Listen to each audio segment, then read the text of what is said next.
Yesterday, the resident Fox News liberal decided to go out on the show and say all mosques from here on out in the United States, you can't build them. Banned, completely banned.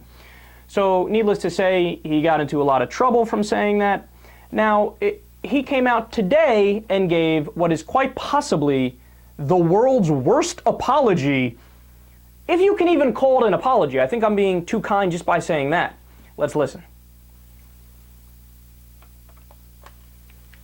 I got something serious to say, if you don't mind. Look, yesterday I said something on television that I think I overstated my case, where I said that I didn't think you should build any more mosques in this country. It was an overstatement, because in this country we are allowed to build and practice our religions.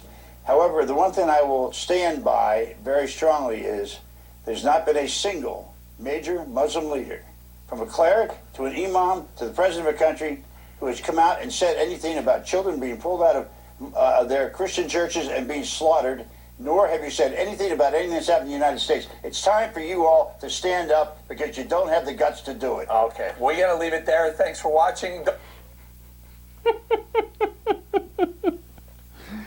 Oh, Bob.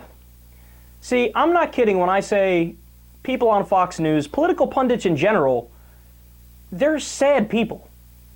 These aren't bright people. Because if Bob Beckel was bright, he would have saw the criticism about him, and he would have decided, well, let me research this further. And he would have found out, hey, look at that. Every single major Muslim group, after every single terrorist attack in the U.S., wrote profuse apologies, denouncing it, calling it horrible, calling it terrible, saying it doesn't reflect on us, we believe in America, so on and so forth. Imams, clerics, everybody, you name it, they did it. But Bob Beckel didn't even bother to do a minute-long Google search to find out the facts before he gave his apology. So he's like, yeah, no, I guess it's wildly unconstitutional to ban mosques, but yeah, I'm still going to say that, hey, these guys need to come out and denounce all the terrorists and whatnot. Yeah, but Bob, and furthermore, look, they did do that, and they do that all the time, but furthermore, they shouldn't even have to, and it shouldn't be an issue. Why? Because whenever you flip the script, nobody thinks twice about it. So, for example, there's a tremendous amount of abortion clinic bombings that happen in the U.S. all the time. In fact, as a percentage of terrorist attacks, right-wing terrorist attacks are way bigger than Muslim terrorist attacks. In fact, left-wing terrorist attacks, eco-terrorists as they call it, there's more terrorist attacks from them than Muslim terrorists, right? So, does Bob Beckel have to go out there and apologize for that? No, and if you brought that up to him, he would laugh at you. He would think that's absurd. Why do I have to apologize for these guys? Oh, what, just because I'm white and they're white, or just because I'm Christian and they're Christian?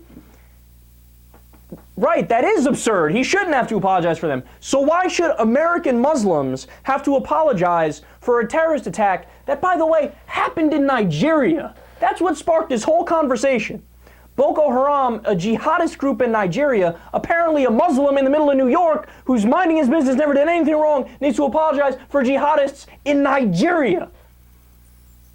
God, man, the double standard in reality is a form of racism.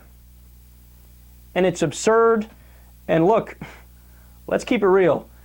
Bob Beckel should apologize for his apology.